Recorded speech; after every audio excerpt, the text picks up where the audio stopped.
Alrighty, we are live from Columbus. Did it or too early? Columbus, OH, and this is the Ramsey Show After Show show. We are live from Columbus. Muted it. Sorry about that. Thank you so much for your service, veterans. It's Veterans Day. Market was open today. Ramsey Show did a new show today. Banks closed, of course. It is a federal holiday. In the Estados Unidos. What up, HB? Yeah, but federal holiday and banks closed today. U.S. Postal Service as well, pretty sure. But Ramsey Show goes on, and I go on. I do a lot of holidays, like Thanksgiving. If I am home when the repeat that happened, the replay Ramsey Show, and that's over, I'll do a live. But back in Ohio this year, I might not be home. Why did chat disconnect and reconnect? Weird, but it is reconnected. Alrighty.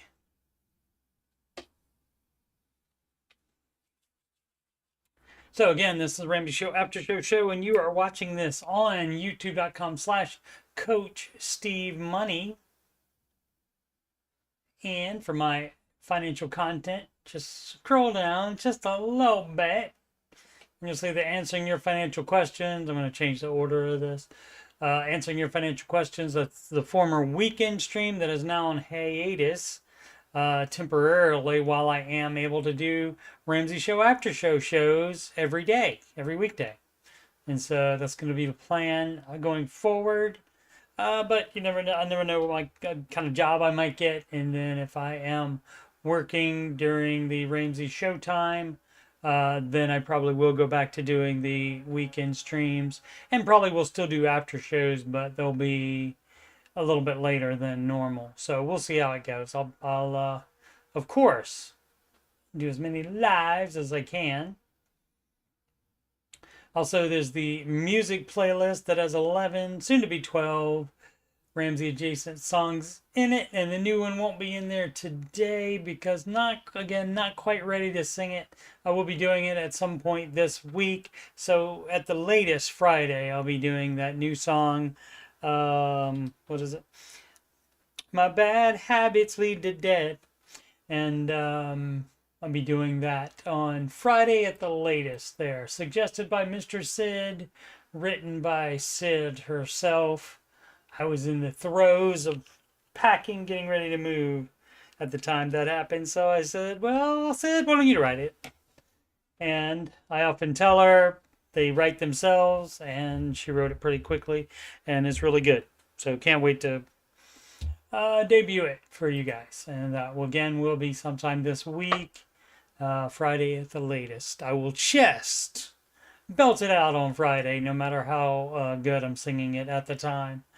Part of the problem with that song is I basically knew of it, knew basically how it went.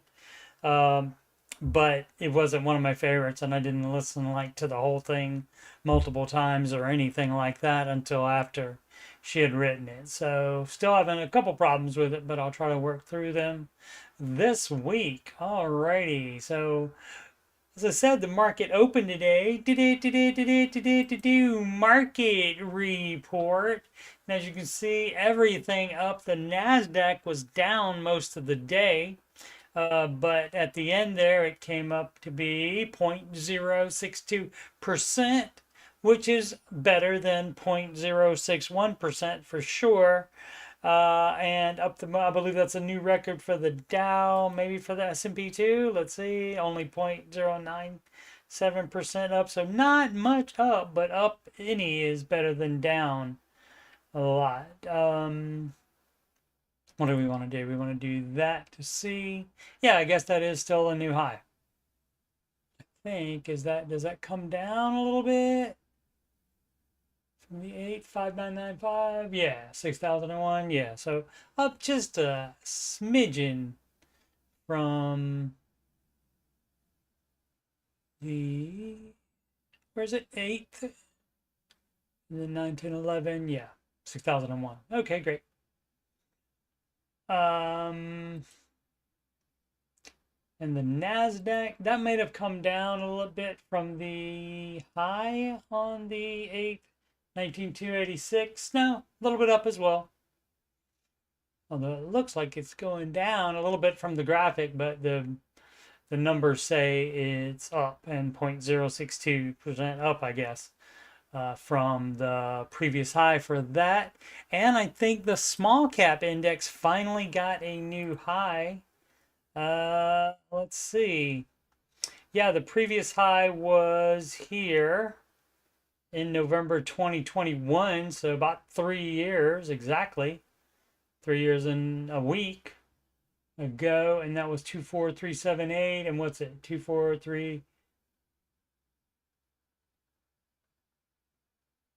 Whoops, come on. 2437. Oh, okay, so it's not quite at a high again. All right. So that's still fine. So it's still just almost right there, just not quite. 2434. Again, the graphic looks higher. 2434. And 2437 it says right there. All right. Okay, yeah, if you look at the, yeah, it is a little bit further down than that one. All right, so that's that, but again, you can't complain. Everything at a high or near high, you cannot complain about that. Some people will. If they're buying today, they'll be, why can't it be down while I buy it? You don't ever time the market. You buy on schedule always. All right, so let's see what the rest of the planet is doing. Everything up in Europe, mostly up in Asia.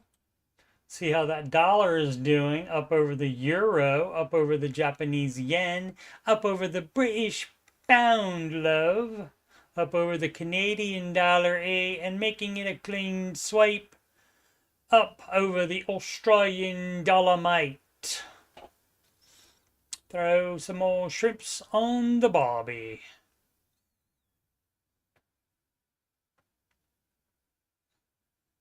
PayPal up 4.73%. That's fun. Let's see what we got coming up. We have tomorrow morning the Home Depot. I don't know what Mara Holding is. Applied Materials, I've heard of that. I don't know if that's what kind of materials that is at all. Let's check the most followed single stocks on the Google. And mostly down. Tesla again, 8.96%. It's up or down way more than 1%, around 1%. When it fluctuates, it fluctuates a lot, and that's pretty much every day. It seems to be a big jump up or a big jump down, quite a lot, and I think it has a lot to get to back to the previous high. Yeah, we're at $407 that same day that we just talked about, November 5th, 2021. And it is at 350 now. So yeah, it's got some to come back still for the Tesla.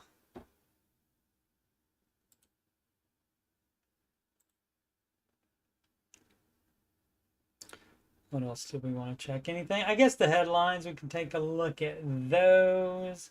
Dow extends rally, and this would be, I guess, the post-election rally is what you could call this. How Trump will transfer banking regulation even with Powell at the Fed. All right, let's take a look at that in a minute. If you want luxury furniture for last, trek to a hidden Bay Area warehouse. I don't live there. I'm not going to do that. And when they say luxury furniture for less is probably still way more than I would pay for it. Gonna talk about that one. Spirit Airlines flight raked with gunfire while landing in Haiti. Flight attendant wounded. Yeah, Haiti is probably not the safest place you could land. Boom, boom, boom. Disney Cruise Line ship aids Coast Guard in rescuing 4 from sinking catamaran. That's nice of the mouse to do that.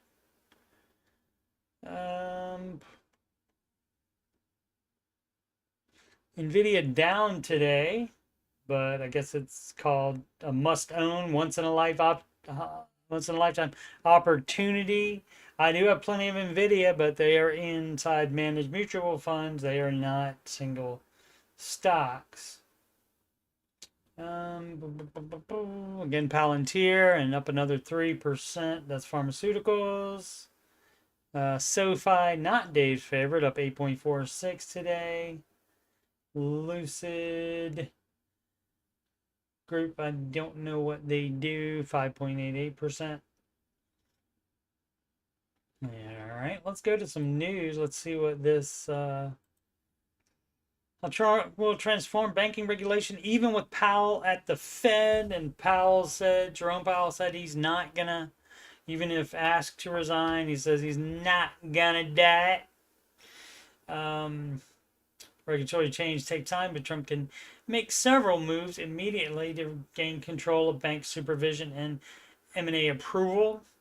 I don't know what M&A is either. Last week, the NASDAQ Bank Index, all right, rose 8%. It was up another 2.5 on Monday afternoon as investors showed enthusiasm following Donald Trump's election to a second term as president.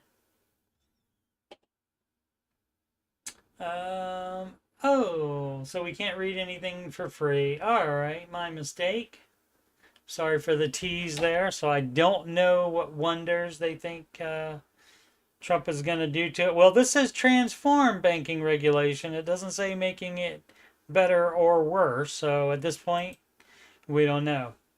But here's the one we can read. Here's what from CNBC. Here's what the Trump presidency could mean for the housing market. Experts say we're going to open up tracts of federal land for housing construction, Trump said during August 15th news conference. We desperately need housing for people who can't afford what's going on now. All right. And that is possible that they would do that. And if the land is just sitting there, I get it. If it's a national park or something like that, sure, you want to have areas like that. But if they have areas of other things that you're not using for anything, then why not do that? Now, the only other thing is, once those houses are built, the people may still not be able to afford what is going on there. So, who knows? That's the whole problem. He doesn't take office until January. So let's see. While building more homes is the simpler answer to address the housing issue in the country, other promises Trump has made could deter affordability efforts, experts say. Okay, so going at it, doing two different things that counteract each other, and that I would think is probably normal for a politician. It's huge. Let's see. Said that already.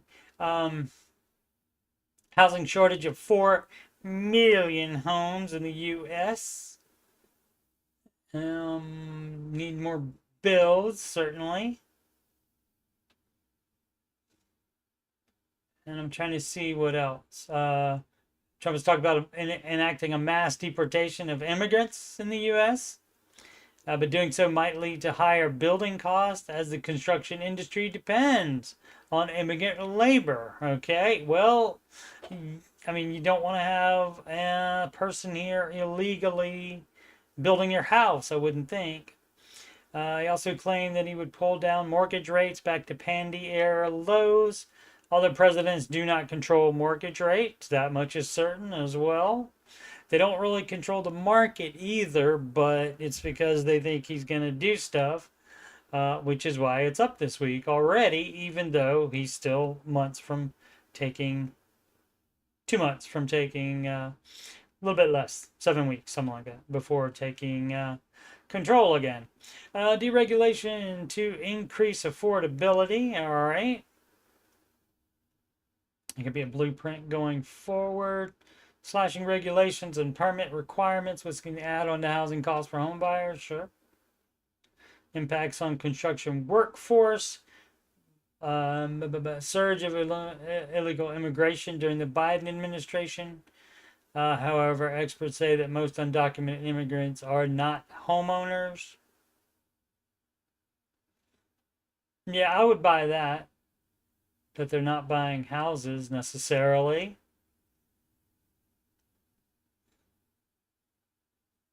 So they live in homes used by U.S. citizens. All right. About a third, of 31% of construction workers in the U.S. were immigrants, according to the NAHB. Anything that threatens to disrupt the flow of immigrant labor will send shockwaves to the labor market in home construction. Yep, I mean, if that could theoretically raise the price of the house, because they would have to pay non-immigrants more, possibly. So that in tariffs, I've heard talk of tariffs. Propose a 10% to 20% tariff on all imports across the board, as well as a rate between 60 and 100% for goods from China. So not playing with China at all. But as far as the rest of them, again, that's not going to the companies will have to pay that immediately, and then they're just not going to take that much less profit. They are going to tack that onto the price and pass it on to the consumer. So you would think President Trump would know that, but politicians, what can you do, right? Am I right? Any tariffs that raise the cost of the products are going to flow directly to the consumer, right? Like, I mean, the way some politicians and even people talk is they think that the company is just gonna say, okay, well, I'll pay that 10% and not make as much money then. The company is not ever going to do that, like, ever. Not quite building back up the pace we need to, but it'll be higher than this year. Okay, we'll see. It might be too soon to tell if the Trump administration will prioritize housing costs as much as a Harris administration would have. Well, we don't know how fast a Harris administration would have, because that's not going to happen. And so we don't know how much they would have prioritized it.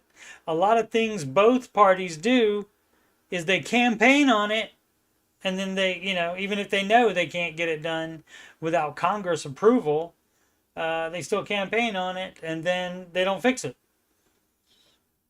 And then some people will say, where's Rachel with the Rachel Cruz conspiracy minute? If you fix the problem that you campaign on, then you don't have it to run on the next time. So you get to run on the same thing if you don't fix the problem. Let's see. Trump mentioned plans to release federal lands for housing, but federal lands tend to concentrate in rural areas. What's wrong with that? There can be more houses in rural areas. That doesn't do anything for these densely populated blue cities that need the most help. People can move out of those. You got to move out of those sometimes. Just like we were talking about today in the Ramsey Show chat. If you live in a high cost of living area and you're ready to buy a home, you have to put more down payment down. So you have to save longer for a higher down payment in order to afford the house if you don't make a high cost of living salary.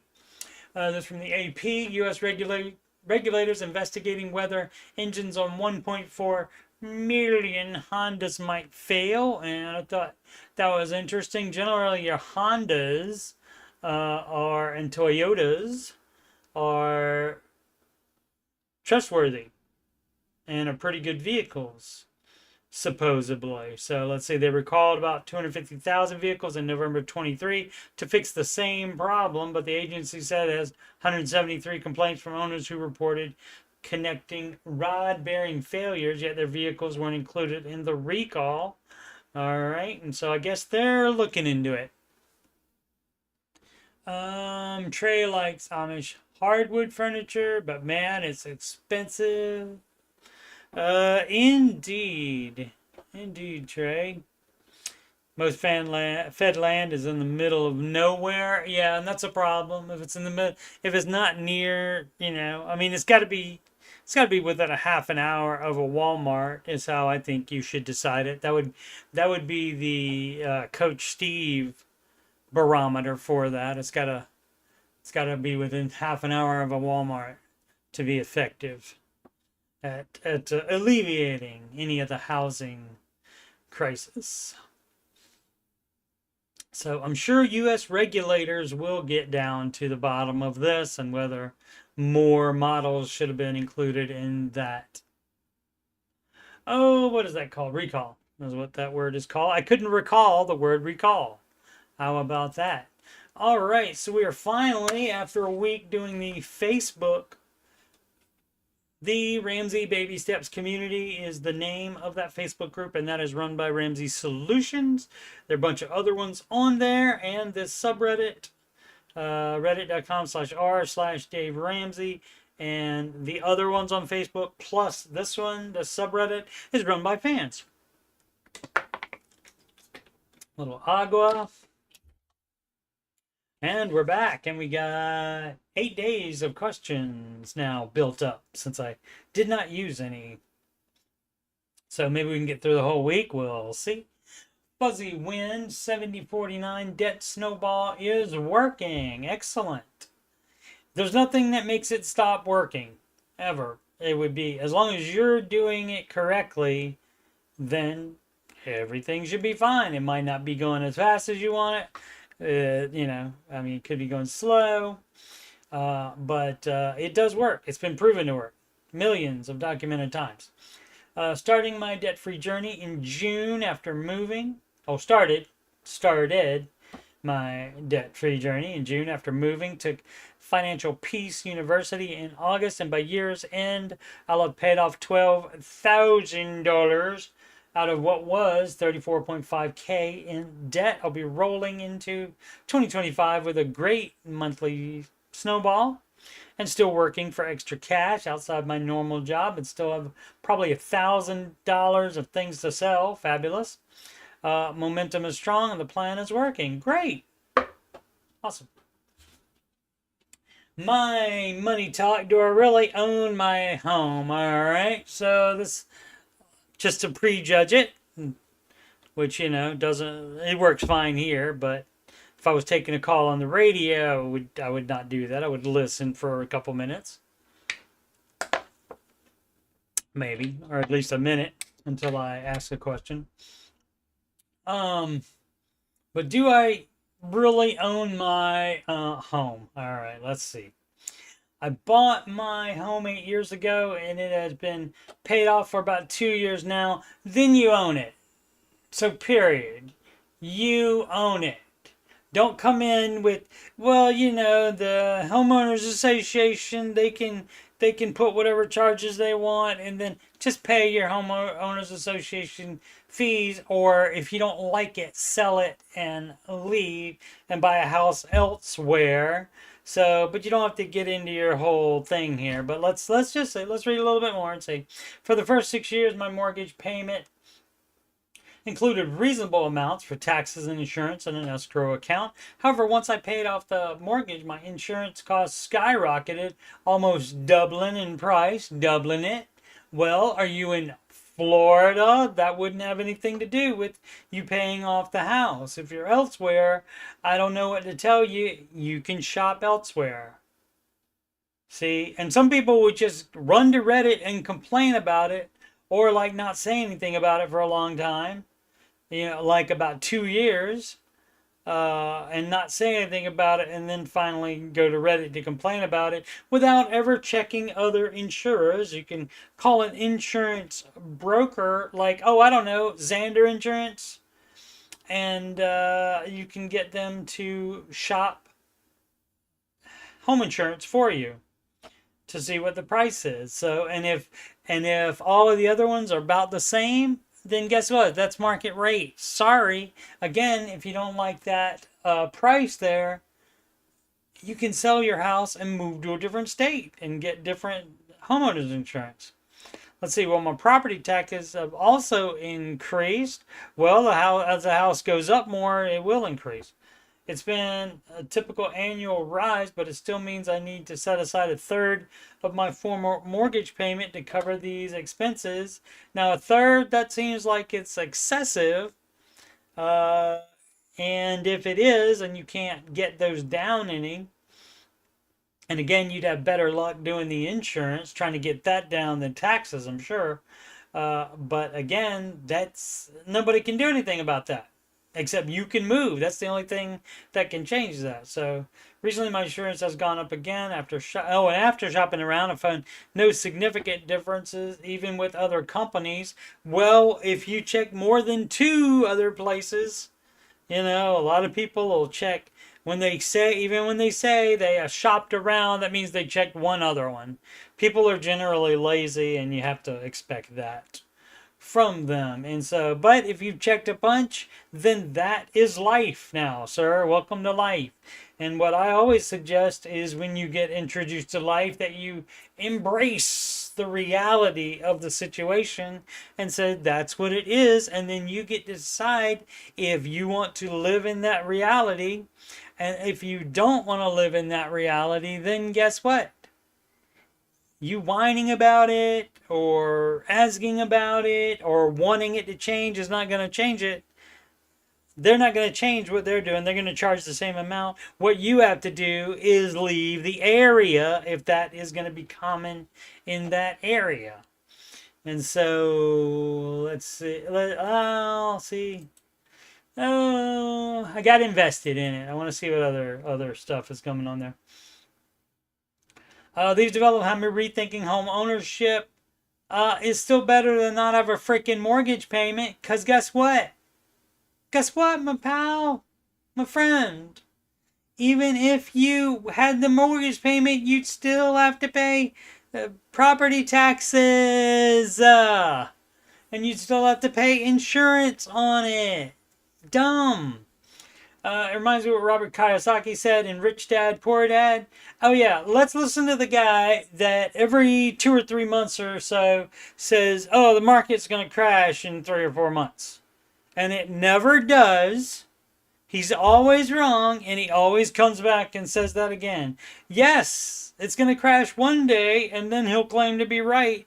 But he's been the boy who cried market crash way too much. And so I don't think he's a very smart man.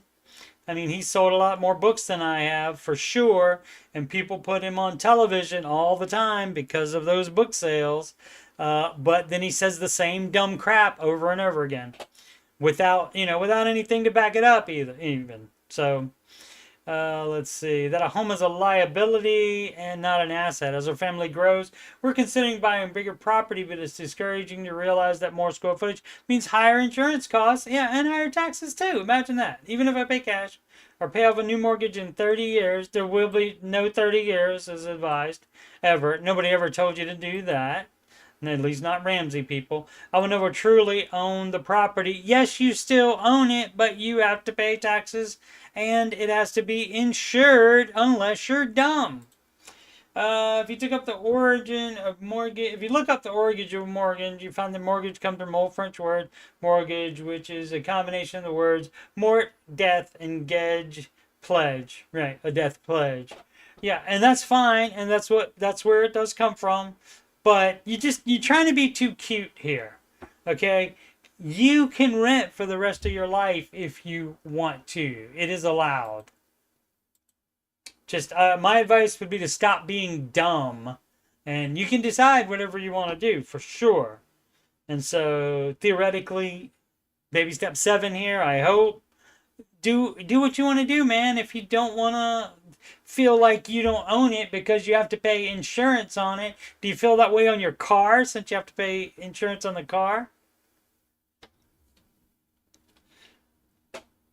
Dumb. All right.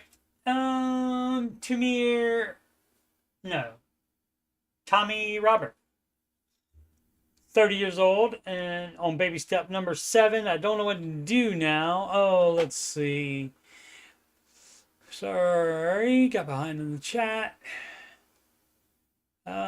Trey says the newest 3 years of model Honda Toyota are having issues. They're putting turbos on 4-cylinder engines to get more power and gas mileage, but it's killing their durability and reliability. I got you.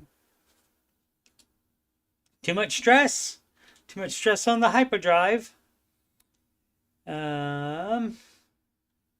Is it though, Trey? That's what he said. Toyota has been putting turbo on 4 cylinders since 1985. 1985. So, I don't know anything about cars, so I will let them argue about that in chat, if Trey so desires to. Dave Ramsey changed my life. Mine too.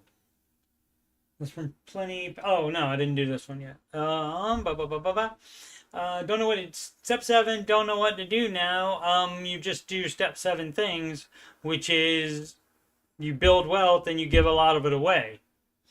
Also, this would be the time where you do remodeling or something like that, where you didn't do that before, so that you can get that mortgage paid off and get to step 7.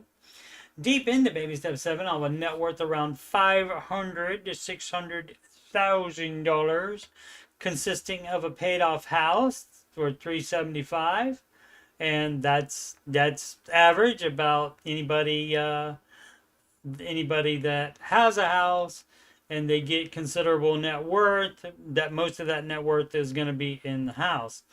Roth IRA, ETF, cash, about to receive an inheritance of $50,000, and a relative said that when she passes away, she wants to give her house to me and my brother. Okay, worth about $200 divided by 2 equals $100,000. Let him know now that you are going to want to sell it, or he has to buy you out of it. Let him know right this freaking second, so that does not become a problem later. This house needs extensive repairs. No, it doesn't. Sell it like it is. And me and my brother aren't sure what we want to do with it yet. You want to sell it.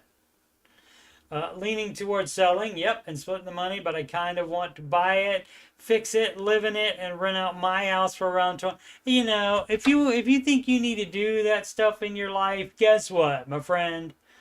You being in step 7 makes that the most time when you'd be able to do something like that.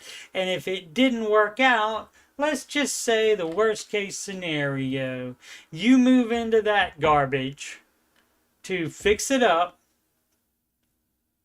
So if you're going to buy it, you're going to be buying him out. So that means it's worth $200,000. So you would have to give him $100,000. So that's that part of it. Then you'd have to pay for fixing it, and you're going to do all the labor yourself. Are you going to have to pay? That's going to cost something. Okay. And then talking about renting out your house for around $2,100 a month. What if you can't get renters in there? What if you do get renters in there and they're dumb and you have to evict them because of non-payment, or they destroy your freaking house? Then what? But I don't think I can afford the house plus repairs without taking out a loan. Then that would be a nay. We do not do that. Your problem is that you said loan. The problem is that you have the baby step number 7 that you're on, meaning you've done all of them correctly, and now you're saying the word loan.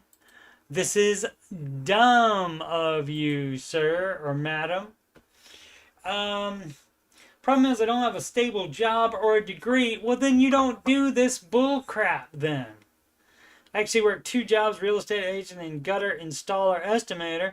Okay, so great. You can definitely sell the house and you can definitely put gutters on it. Can you do all the other work on it?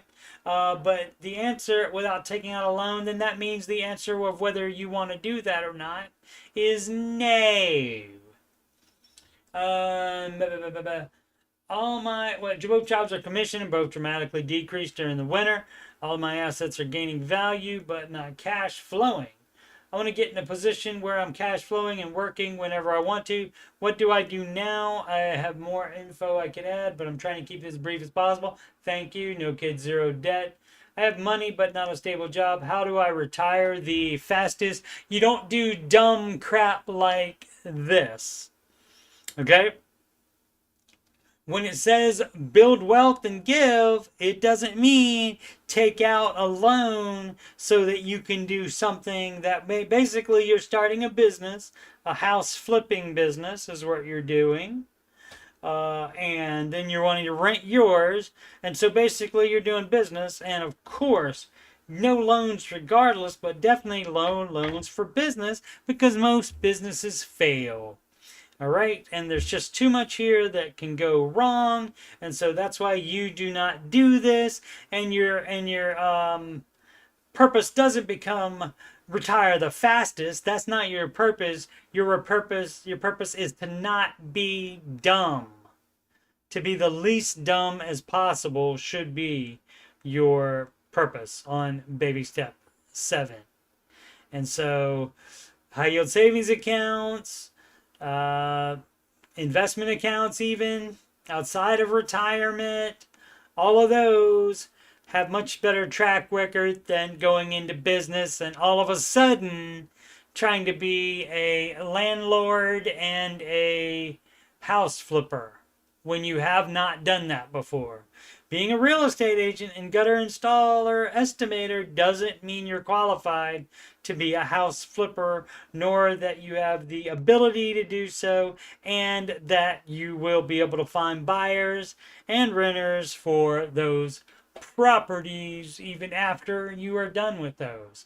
So again, that's fine if you can cash flow it. That's why I said on baby step 7, that would be the best time to do something like this. But that means you can cash flow that business. If you cannot cash flow that business, you do not do that business. No business loans. All right, that was fun.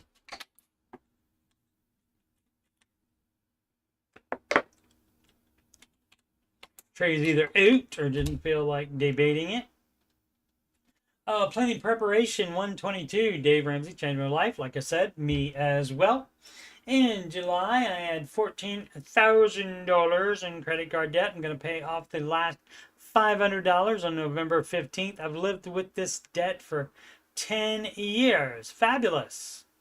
So, that's in 4 days. Cool. Congratulations. Think Nobody, 1237. Fully paid condo equity. What's next? I fully paid the my condo's equity this year. What? This may not be a native English speaker here. So let's see. I fully paid my condo's equity this year. It's a pre-selling project, and I received an update that it will be ready for turnover around Q3 or Q4 2025. It's just your property, but somebody else is fixing it up or something? We were advised to continue paying. Para is 4 in Spanish. Minimize. Okay. Continue paying, I guess, to minimize.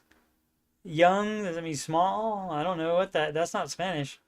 Total loanable amount. And so that's, again, a no. If you're doing this for a business, to be a landlord or to flip, you do not do loans for that. That is really dumb.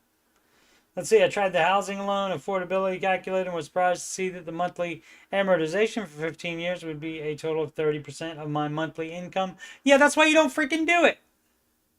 That's a no. Found it relatively steep. Well, then that should be a hint to you that it's a no. As the condo I purchased in 20 is a 20 square mile? No, 20 square meter. I knew that. Studio unit and not something I would consider as a forever home. Wanted it to initially be a starter home. I'm confused on what to do. I do not have debt and I worry if this loan would put me in debt. It will. If you take out a loan, that's debt, my friend, and that you cannot sustain. Yeah. So if you have worry that you can't sustain, don't take out the debt. If you want to stay debt free, you don't take out the debt. Also single and living with family, blah, blah, blah, blah, blah.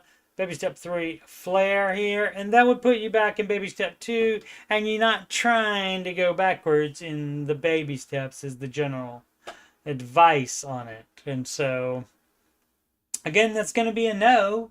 Because businesses don't work out. And that includes you trying to be a landlord, a real estate mogul all of a sudden. Alrighty. Failed at retirement. Alright. That can happen. Rafiki knows. Alright. We're through all the baby steps, okay? Again, that would put you in the best situation, theoretically, for any kind of money problem. Let's see. Have plenty invested plus military pension. Tried to retire, but at month 4, I went back to work.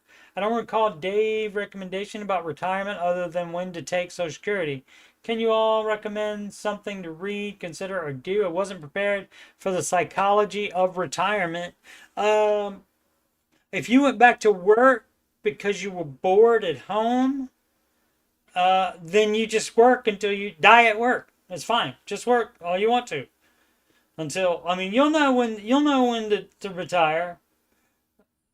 Again, you'll know. You know, when you would rather be at home sitting watching something or doing something or going on vacation or something like that rather than working. But it sounded like you miss working. Or even if you didn't miss working, you did not enjoy sitting around at home doing nothing.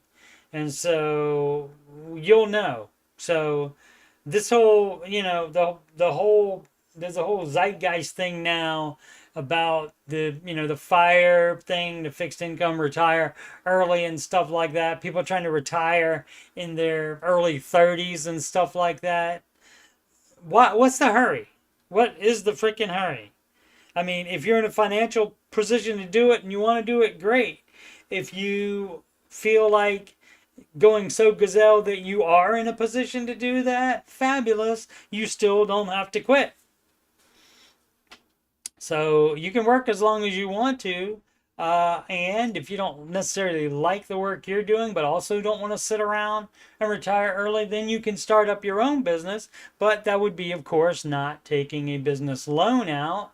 But if you were already able to retire, then theoretically you would have that much money laying around, or at least having some kind of income from the retirement money. And so, but you can work at the same time. What up, Mila?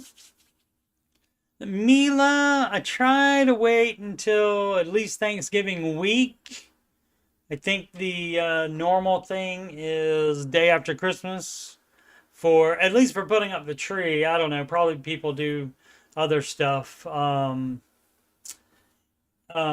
There's a comedian's wife, I know 100% for sure. She has a Christmas tree up in September already. And in their granted huge house, but they have I think he said I don't even think he knew, because he said 4 or 5 Christmas trees in the entire house. And so that's fabulous for me because I love Christmas, but you know, I mean, there's a thing called going overboard and stuff. But yeah, September a little early, I think. October too, probably. Once you get in November, I mean, I could deal with you doing that, especially like if you're not having any other people over until Thanksgiving, and basically around Thanksgiving, all that's fine. And so if you don't have people over generally, but you do have them over Thanksgiving, they don't have to know you had it up early November, just for you to look at, and that's fine for you. So yeah. Yeah, if up to her, she'd have it up all year. Yeah, I mean, I never had a problem. I never had a problem with them putting up early because they will do it. And I mean, like late August, they start setting up for Christmas in the retail stores and the like the Home Depots and Menards and Lowe's and stuff. And so yeah, I don't ever have a problem with looking at it. And I'm like never saying, "Oh gosh, they got the Christmas stuff out already." It doesn't bother me. I actually like it. I'm happy that Christmas is coming, just like winter is coming. Merry Christmas, Mila. Um, Decent standard 995. Yeah, I found it in Reddit. Is it supposed to be yay? Yay is YAH. That's a yeah. I found a Reddit. I need help and advice for Dave Ramsey steps. Pretty please. Okay. It's pretty easy to find a Reddit, and this Reddit, if you search for Dave Ramsey, that's going to come up. So, not that difficult. But let's see. Advice for the step. Per the steps. Okay. So it's fairly easy to figure out most stuff, but people manage to screw up things about every single baby step. And so that's why I'm planning to start next weekend on doing a series of the baby steps. And probably the first one will be the missing baby steps, which is baby step 0 and 3B. 3B, of course, saving the down payment for a house. And there's a bunch of different components to step 0, which is not on here. But then, I mean, this is why I wrote the how to do the baby steps right song. Um, and it's like step 1, okay, save $1,000 for a start emergency fund. But people have questions about that. It's like, well, like, okay, so when I go to step 2 and I'm starting to pay off debt there, do I add more to that? That's a no. Do I use any of this $1,000 to pay off debt? That's a no. So that's why I wrote that. And so I'm going to do that for all of the baby steps. So in the first one, like I said, will be the missing baby steps, which is 0 and 3, because 0 is the best place to start off for that. But let's see. Let me preface this with the fact that I know the general Dave Ramsey plan to pay off debt. Great. I even took FPU years ago. What's the problem then, sir or madam? I know it starts with $1,000 emergency fund. You are correct. I know that you then start to snowball your debt. Baby step 3 is 3 to 6 months worth of expenses. Baby step 4 is investing. I believe you are correct. Good job. Download the Every Dollar app over the weekend. I bet it says the baby steps in there somewhere. And I've plugged in my numbers. I've received a portion. 1/4 portion. That's from Star Wars, Episode 7, Force Awakens. I have a portion of the month where I am in the red. I ain't saying anything. I'm just saying it's dangerous to have a race car in the red. That's Pulp Fiction. So you're doing it wrong then. Let's see. So I'm aware that I am in trouble, and I just applied to a seasonal part-time position down the road from my house. I'm truly hoping I can get that to get myself out of the hole that I'm in. Let me also state that in order to take care of the vehicle I had, I took out a loan. Beep, beep, boo doo. On my deferred comp. Beep, beep, boo doo. Bad. Darn it.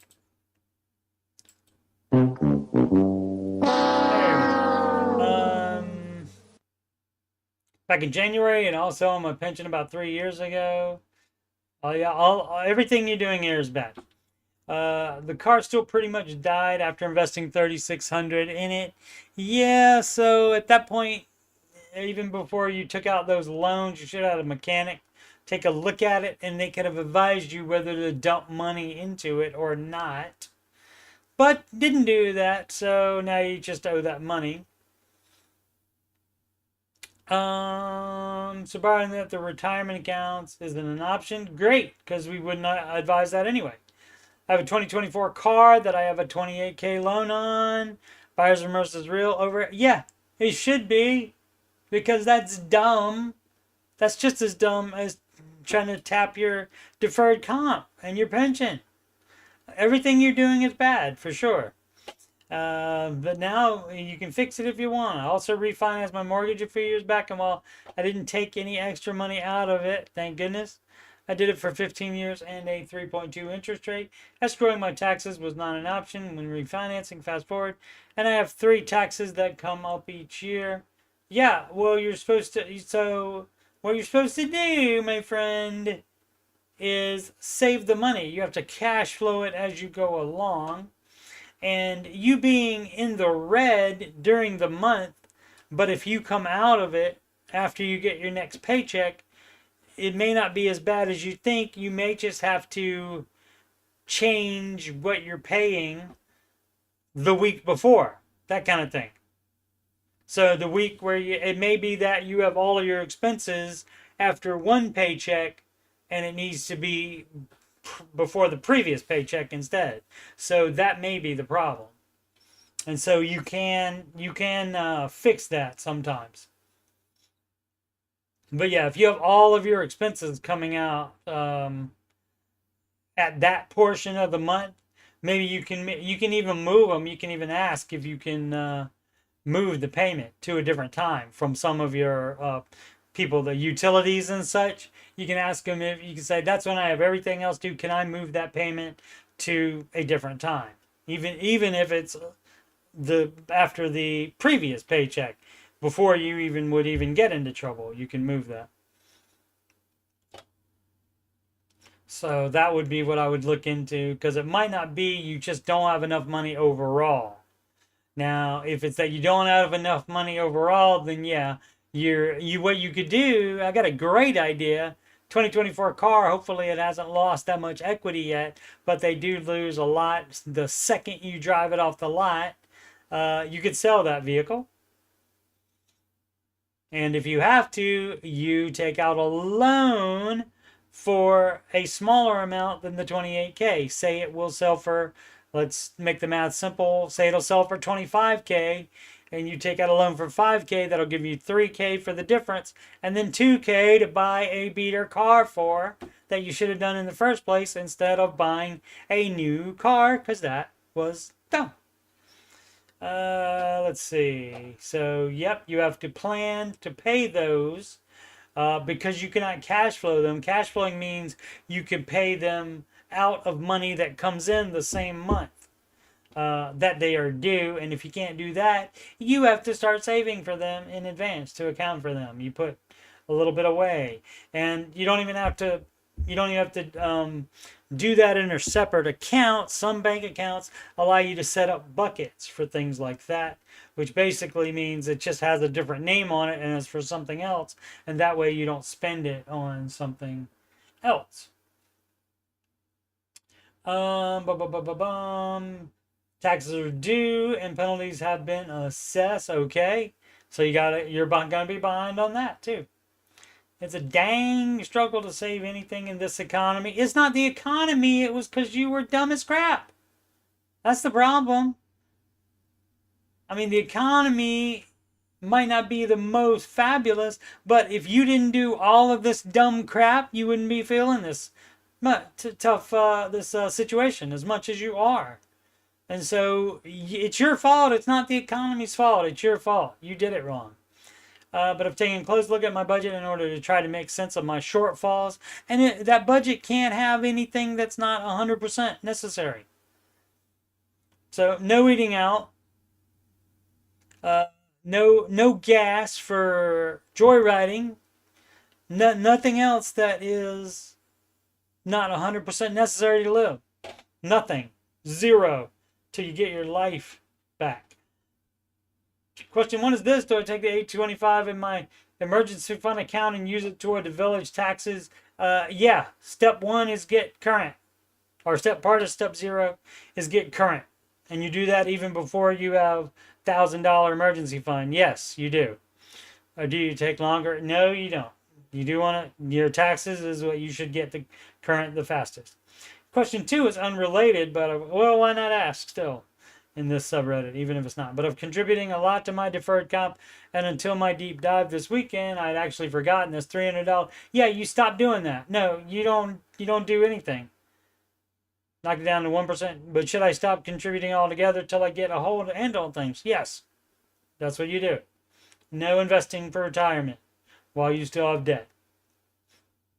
Please let me know your thoughts. I know I'm not the only one who's been in a crappy situation, and I know I'm going to get myself out of it with a lot of hard work and effort.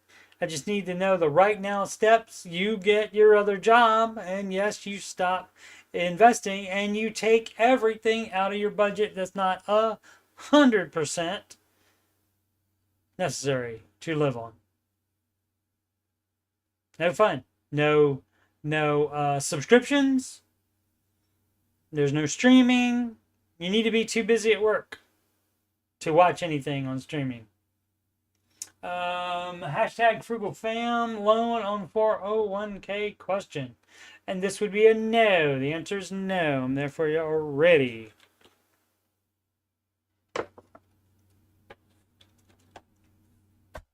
Yes, Mealer, I'm really, really excited to decorate for Christmas. That'll be so fun. Hashtag frugal fam, loan on 401k question. If I have a small loan, is this a you want to do it or you already did it?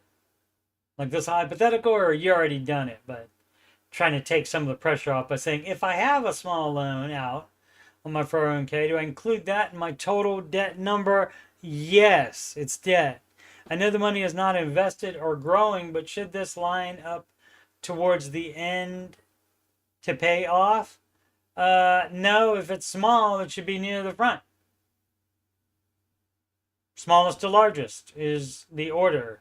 It's the debt snowball.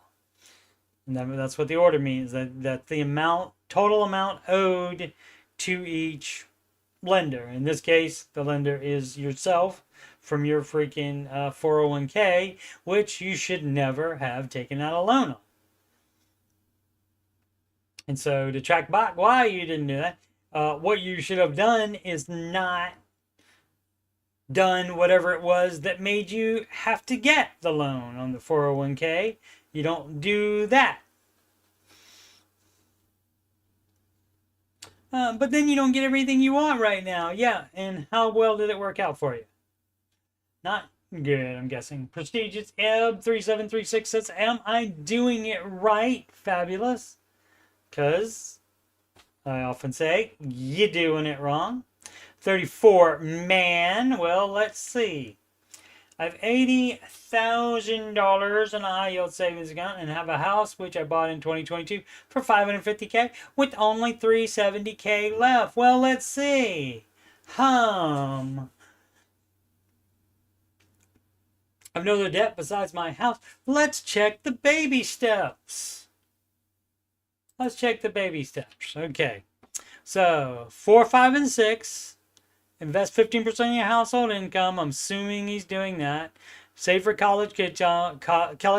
children's college fund. I'm assuming he's addressing that if that is necessary, if that's applicable to him. And step 6, pay off your home early. I don't see anywhere on here where it says save more than your fully funded emergency fund, which is 3 to 6 months of expenses. So whatever you pick, that's what that is. And there's nothing that says save $80,000 extra. Or even if that $80,000 is part of it, and then there's even $10,000 extra in that, I don't see anywhere where it says save extra money. I'm not seeing that anywhere. So that's a no. You do not have extra savings laying around while you are still paying a mortgage. That is dumb. You're supposed to get to step 7. You're supposed to no longer be paying interest on your mortgage debt. It doesn't matter if you're making a little bit more interest on the high yield savings account than you're paying on your mortgage, because he said when 2022, so don't know how many percentage. Normally you would think if that's their way of thinking, they would add that percentage in, and maybe even the percentage of what the mortgage is at. Excuse me, and what the high yield savings account is at to compare it. So at least that's a math reason, but this person doesn't even have a reason for doing it. And so, but that's a no. You would pay off the house before you have $80,000 in a high yield savings account. That's a no. You don't have extra slush fund laying around in case you find something you want to buy. That's not how it works. Excuse me. Need some more agua. Rascals Lady. 11. I wouldn't be satisfied being number 11, ma'am. Cash envelopes, budgeting, and sinking funds. What about? I've been watching videos on ways to do budget. There have been lots of aspects upon writing them down and allocating them into categories, sinking funds, with fixed and variable expenses combined. Okay, I have a few questions. Does the sinking funds get allocated after all bills settled for the month? You can have them be allocated, which means put into like that different area. Like if you have it all in the same account, but your bank allows these buckets. Or I'm trying to think, there was another word that's the same thing. Basically, it's a different part of the same account, but it has money thrown into there so that you don't spend it and you only leave it for what the sinking fund is about. And so, yes, you can have that, but you don't want a sinking fund that has no name on it except sinking fund. You're not, again, just like the last person that didn't put it on his mortgage, you need to put money to your baby steps, not into a what if category. You have your emergency fund only for that. And so it has to have an exact name on it, like tires. Gonna need tires. Tires do wear out. You'll need them eventually. And so you would just do a tire sinking fund and you put a little bit of it to it each month. And then when you get enough to pay for them the next time you need tires, then you stop putting money in there. And so you have to have one for each of those. There's not a general sinking fund like everything that can go wrong and every time we might want to go out to eat. That's not, you just don't do that. You don't have sinking funds for those. That's not the idea of the sinking fund, to allow you to have a slush fund for overspending. All right, went a little crazy there with the mouse. Sorry about that. I was talking and I saw that and I thought, oh, that's upsetting. That's distracting. So sorry about that. How many categories is considered basic, like food, utilities, shelter, and transportation? I don't do it like that. You can do it like that, but I have the utilities separate. Internet, power.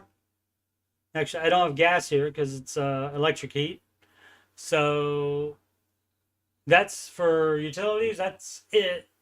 Water's included in the rent, so I just include that as part of the rent. So yeah, I don't have those all together. I guess you can, and like Every Dollar and other budgeting apps may do it that way. And sometimes, I guess, depending on the person, it might be the easiest to figure out like that. But I don't have them. I don't have them all in categories like that. I do it. Food is a category.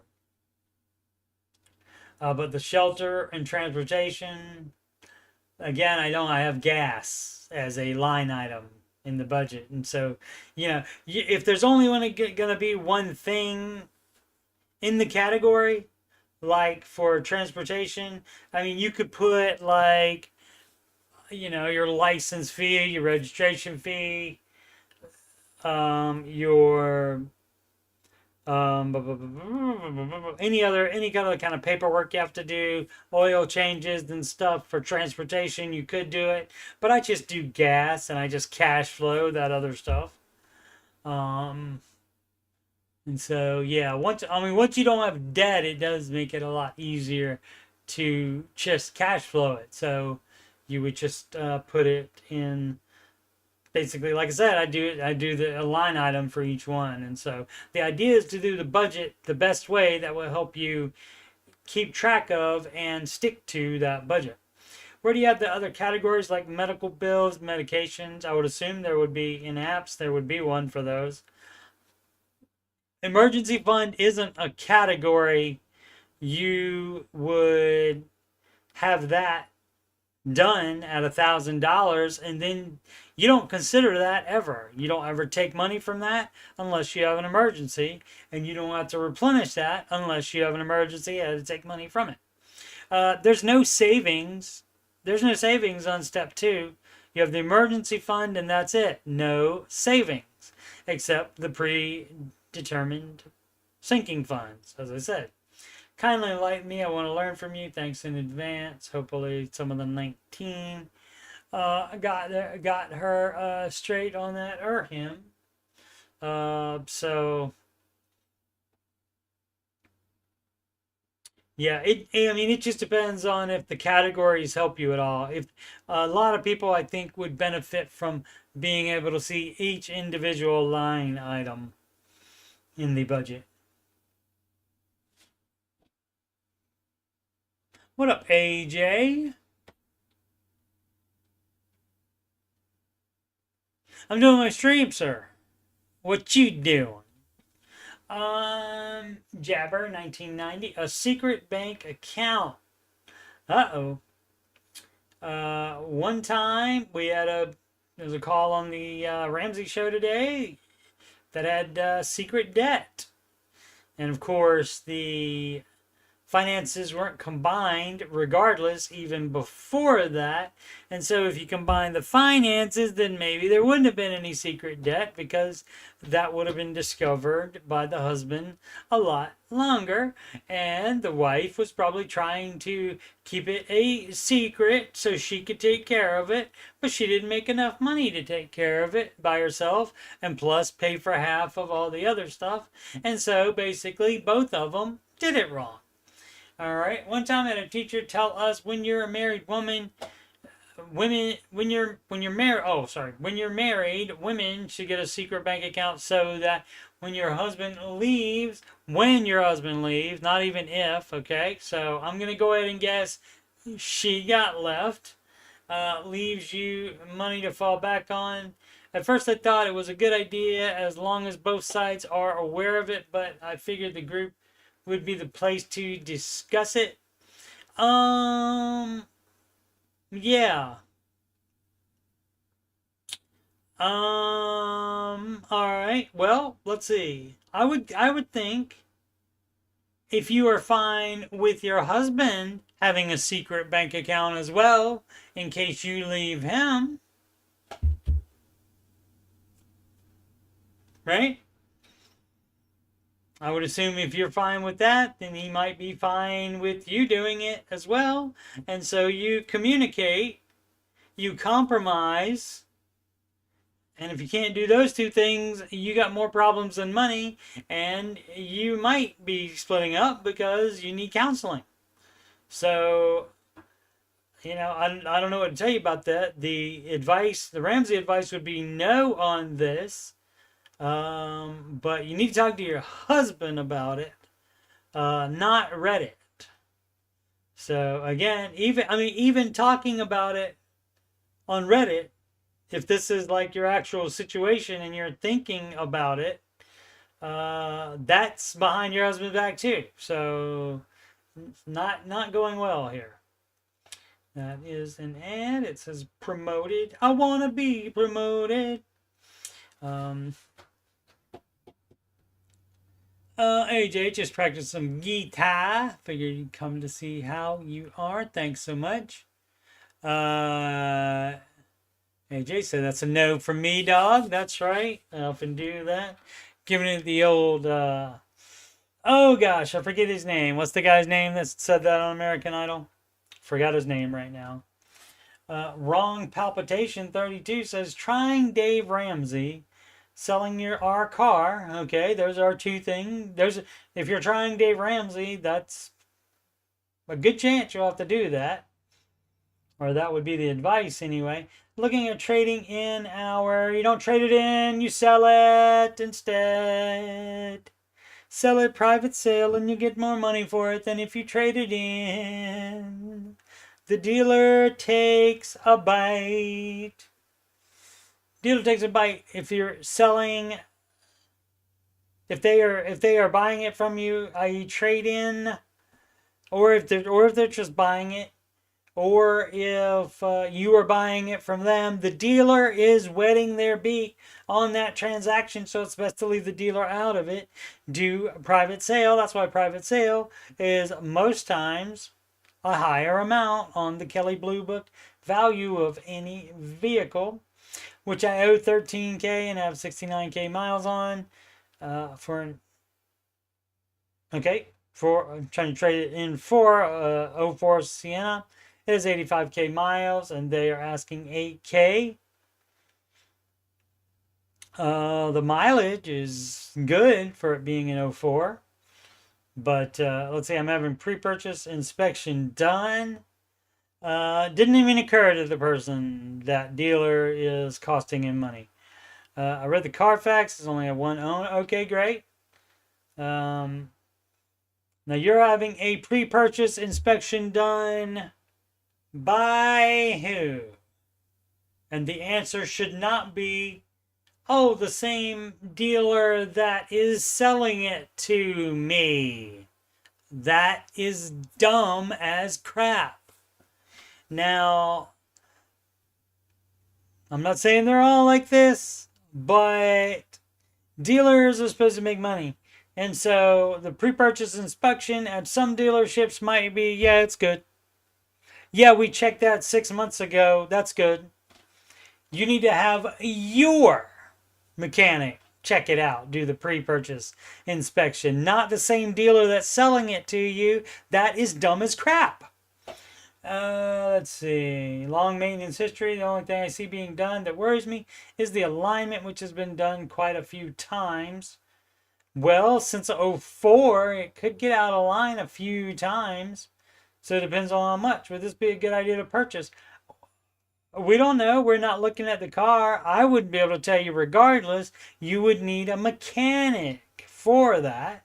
And so that's why you find a mechanic on your own to do that before you buy it from the dealer. You don't let the dealer pre-purchase inspection it for you, because that is dumb. They should have already done that before they even put it out for sale, right? Yes. Do they all the time? Or they just put out stuff for sales without doing that all the time? Sure, I'm sure some do. Let's see. All the other models for sale around me are well over 120K miles. And you don't this is not the magic one to get just because it has 85K miles on it. That's definitely a plus if everything is fine on it. But guess what? If everything's not fine on it, you're not getting a good deal on it. Especially because you're trading your current one in, so you're getting less credit for turning that in, trading it in, and then you're being charged more for the freaking Sienna than you would if you bought it in private sale. So you're doing it wrong. And like I said, I don't know anything about cars, but the best thing about that is that I am fully aware I don't know anything about cars. And so, but I do know how business works, and I do know how car dealerships work, and I do know that private sale for both selling and buying is the best thing to do. So I haven't had any problems in that area. All the other models for sale around me are well over 120K miles, and they are asking 14K and up. We want to keep our budget under 10K, as Dave Ramsey said. That's right. And have the lowest miles possible. We're trying to get out of our debt, which is currently $21,500 with the car debt included. Thank you, and you're welcome. But you wanting to keep your budget under 10K should not cause you to buy a dumb car that you shouldn't buy. Getting the pre-purchase inspection done by the same dealer that's selling it to you, that would be a knave. See, you have to be smart at some point in here. I mean, being in debt in the first place, dumb. And most people do that, I would imagine, myself included. I have definitely been dumb, and that's how I know to easily recognize it, and that's why I don't mind calling people and things they do dumb for those dumb things that they do. And so, but that's a no. So, I get it, but this is exactly how a lot of people think, especially maybe when first getting into the Ramsey advice and trying to do all the stuff and trying to do that and do that. Oh, we want to keep it at 10K, make an arbitrary number. Who knows if that's possible, but you are dead set on that number being it, and then you have shoehorned this car purchase in to it being the best idea, and you don't know if that's true if your mechanic isn't checking it out in addition to the freaking dealership that's selling it to you. All right, so the idea is first to stop doing stupid stuff, the kind that got you in the debt that probably led you to seek out Dave Ramsey advice in the first place.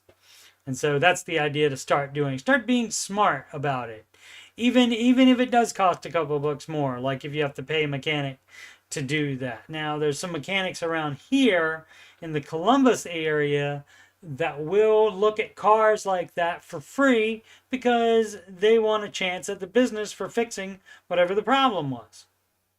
So, and that worked out for that particular business on the last car I bought, a 2005 that had 80,000 miles on it. So I get it. And just from that, I would not have bought it, but I did have it checked out by that person. And it was a private sale too, so I didn't have anybody telling me everything was fine on it. The person I bought it from did not know what kind of problems it was having because they didn't really drive it that much. And so I took it to my mechanic. No. I made the appointment and paid for it. No, I didn't have to pay for it. It was free. I made the appointment, and the seller wanted to sell, so was nice enough to take it to that appointment. And so my mechanic checked it out and got back to me, and it needed muffler work. So that was $1,750 for the car, and the muffler was $250. And so $2,000 total for the vehicle. So not bad at all, and a much better deal than the 8K. Granted, that was 4 years ago or something like that. So anyway, yeah, you gotta first start thinking smart instead of trying to think about all your numbers, lay out all your numbers at a time, and then try to shoehorn reality into those numbers, because that doesn't happen. You need to base your numbers on reality, is what I find. And AJ, that's right, Randy. Forget his last name. Randy Jackson. Got it. We'll do that. That's a note for me, dog. Now going to Hollywood. Old Farm 3114. What time is it? Oh my, going long today. No more rice and beans! Exclamation point. Tomorrow my wife and I make our last debt payment besides our mortgage. Over the past 11 months we paid off $148K. Congratulations. Picking up every extra shift possible and living on a bare minimum. We did it. I'm sharing this here with complete strangers as we are conflicted. Weather is, that's like the rain and the snow and the wind and stuff like that. WHETHER. We want to share it on our social media pages. Yeah,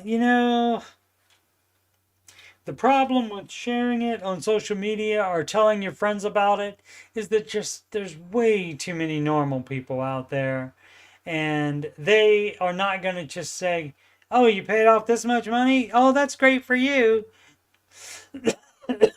They got to come back with some things about why it's not possible for them. See, the problem when you tell them that you were able to take Dave's advice and actually do it, then that means that they're capable of doing it too, and they don't want to do it, so people don't like it, and so that's when you get negative pushback on it. So I get it, not blasting it from the rooftops with your name on there. And it just had to tell someone in the meantime. Right. And so if you have that problem and you want to share, you can do it on this subreddit. You can also do it on any of the Facebook groups. And of course, you can come in the Ramsey Show chat and put it on there. That is on YouTube's daily from 4 p.m. Eastern Time to 5:25 Eastern Time. Yeah, only an hour and a half now before it goes to the. It used to be 2 hours, but now it's an hour. Yeah, about an hour and a half, and then the last 40 minutes of the video is exclusively on the Ramsey Network app. But yeah, you can come in the Ramsey Show chat, and it's also open early, way before 4 p.m. Like normally I think about 9 or 10 a.m. And so you're certainly welcome in there. Some of us hang out in there or like check it every so often and say hey. And so you're welcome to come in there anytime and share anything you'd like with us. More the merrier. Where are we? As we're conflicted whether, yeah. If you're in the thick of it, keep on going. You can do it. True. Keep telling your friends and family no to dinner and vacation plans. True. The only day I've been more excited than this is the day my beautiful bride walked down the aisle. Fabulous. Time to live and give like no one else. Well, not quite. Not so fast, my friend, like Lee Corso says on Saturdays. Not so fast, my friend. That's great that you finished step 2. There's a lot more steps to go, yo. Before you give up the rice and beans. Now, I don't mind a celebration. Go out to eat. Fine. Knock yourself out. Olive Garden, Cheesecake Factory. Don't go crazy. But, you know, like a Cheesecake Factory would be lovely. Or a nice Mexican restaurant would be lovely to celebrate paying off your step 2 debt. And so, but the problem is you got step 3 to keep being gazelle on while you finish step 3. And then once you're done with step 3, then you can start going out to eat once a week if you need to. And so forth. Then you can be a little bit more lenient. Then you can start going on vacations and stuff while you also prioritize steps 4, 5, and 6 in your life as they apply, if they apply. My money talk. All right. Money talk's a good name for a channel or stream. Healthcare hack. Okay, let's see what's up with this. All right, it's a longie. Oh my goodness gracious me! No, that's not too long. Okay. I saw the impact. I think that's impact font there. And it's so bold. It just scared me. But it's not that long. I don't know about you, but our healthcare system is so expensive that I avoid seeing a doctor unless it's absolutely necessary. That's general man stuff anyway. You're like, yeah, I'll just walk it off. I tried to walk off a fractured humerus, my shoulder right there. Couldn't it hurt to move it this way like this, hurt to do it that way. I could not raise it above here as the highest I could. Can you do that? And I still don't have full extension. It's about 90% as far as strength still. But they said I graduated the therapy, so I'm out of that. But yeah, so like I said, the biggest problem was I could only lift my arm to right here, and it's like I never had the ability, is what it was like. Never had the ability to raise it up like that previously, and so I couldn't ever do that. And so I was a man about it and just chilled with it for 3 days, and eventually I was like, yeah. After I still, I thought, oh, maybe it's just a, what's that called? Like a stinger, you get in football. I thought, oh, that'll snap back. I'll be fine. But yeah, like 3 or 4 days, I said, oh, there's probably some kind of serious problem of some type here. And so I went to the emergency room after that. But yeah, and I think that's probably common that men downplay it. Any type of injury or sickness or something like that. Now, a lot of times, sickness, men can be worse than females, for sure. As far as being whiny and stuff when they just have a little cold or something. But like an injury, something like that, they're generally, I'll just walk it off. And so, couldn't walk off that fractured humerus. And so, yep. Had to go to the ER. Okay, my wife once experienced chest pain and dizziness, and we debated for hours before deciding to go to the ER. Now, it being me and it being a loved one, no, that I would add the loved one to there, like immediately. Because better safe than sorry, of course, unless it's me that's having the problem. It's up to them to make sure that I get there in that case. After CT scan, EKG, and MRI, they determined it was likely anxiety or a panic attack. Interesting. Over what, I wonder? In the end, we paid $3,000 for something we didn't really need, which only added to our financial stress. Now, don't tell me that kind of story, because you tell me that, then I'll start thinking that I don't have problems again. And so, hopefully no more repeats of that, but, I probably didn't exacerbate the injury by not going to the emergency room right away. But maybe I did. Who knows? And so, but you saying, that, what you're giving me an real world example of what happened, and I'll just go ahead and believe you, just because it fits in with my way of thinking.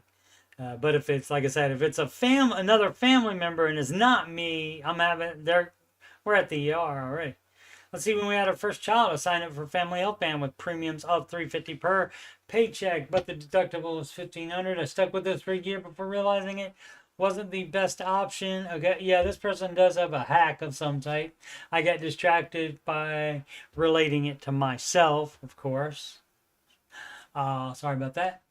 The next year, I switched to a lower tier plan that cost about $100 a month, but had a $7,500 deductible. And that is the advice, to do a high deductible. That saved me $6,500 annually in premiums. Instead of paying a higher monthly premium, I put that extra money into a separate account. Yeah. If we ever needed Medicare, I had the funds available. Could even negotiate for discounts on bills. Yep. When my wife started working part-time, things improved even more. Her employer offered better health insurance than mine, and they contribute to a health savings account. Right, this is what I was going to say. If you're pretty sure you're going to be having the medical expenses, then you should certainly get the higher deductible and the health savings account. They gave us $500 for each quarter, and you have to have a high deductible to have a health savings account. They gave us $500 for each quarter. Great. That way, when our kids need medical care, we could use the HSA debit card to pay the bills, right? If the bill exceeded the balance, we could arrange a payment plan, and the longer we took to pay it off, the more funds would be added to the HSA. Well, extending the time to pay off the balance would not be Ramsey advice. So that part's not a hack. Finally, if your insurance offers hospital indemnity, definitely enroll, especially if you're about to have a baby. This coverage provides $1,000 if you're admitted to the hospital and $100 for each day you stay. If you're having a baby, you'll likely stay for at least 3 days, which means a minimum $1,300 payout. This plan only costs about $15 per paycheck or $390 per year, but you'll need to cancel it the following year or else you'll end up paying for it again. Okay, so that's fine if the insurance offers hospital indemnity, and it will work like that for you. Definitely read your insurer's guidelines on that, the specifications on that, to see if that would work. But that's not really a hack, and the HSA isn't really a hack either. The taking off, keeping the loan around so you maximize the employer payout to the fund is not the Ramsey advice, though. And so that's not a hack either. So, I mean, it's decent advice except for the trying to max the most out of your employer. That would not be advised. Alrighty, so this has been a very special Monday, Veterans Day edition of the Ramsey Show After Show. Thank you so much, veterans, for your service. Much, much appreciated. And you're watching this on youtube.com/CoachSteveMoney.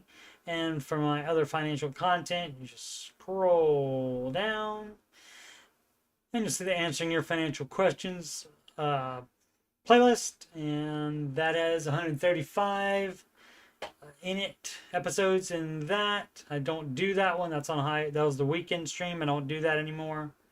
And it is on hiatus until further notice because I'm doing a Ramsey Show After Show every single weekday, and this is number 415. Yep, number 415, and so there's a bunch of these in here as well. And the music playlist has 11 Ramsey adjacent songs in there. Listen to those if you are so inclined.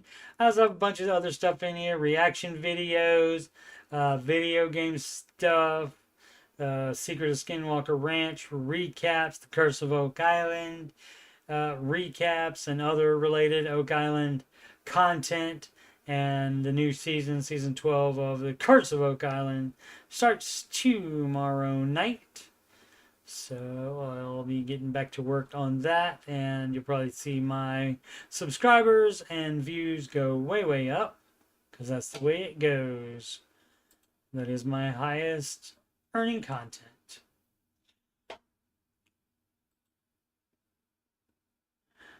Alrighty, once again, I am Coach Steve Money, and I'm a Ramsey Solutions certified financial coach. And if you, yes, you, have money problems, or you just want to make sure you're on the right track, you can schedule a free, yes, free financial coaching. Whoops, did it wrong. There we go. A free, yes, free financial coaching consultation / assessment with me at calendly.com/coachstevemoney. You can email me at coachstevemoney@gmail.com about anything involving the coaching or Ramsey advice or anything else on my YouTube channel. Donations go to paypal.me/coachstevemoney, Cash App, $CoachSteveMoney, or Walmart gift card to coachstevemoney@gmail.com. Upcoming streams, the Ramsey Show After Show every weekday, Monday through Friday, even most holidays. After the replays of the Ramsey Show, that's again every weekday, Monday through Friday. Following each YouTube Ramsey Show, that ends approximately at 5:25 p.m. Eastern Time. That's the time the rest of the Ramsey Show goes exclusively to their network app, and that's the time I have decided to go live on the YouTube. Alrighty. Thanks so much for watching. Please subscribe, like, and comment. and do those things. If you haven't, if you have already done those things, thank you so very much. Much humbleness in me for any second that you interact with my stuff, because there's millions, literally millions of other things you could be watching. And so I much appreciate you spending your time with me instead of doing any of that other stuff. Alrighty. Again, thank you so much for watching. And of course, as always, make smart financial decisions every day.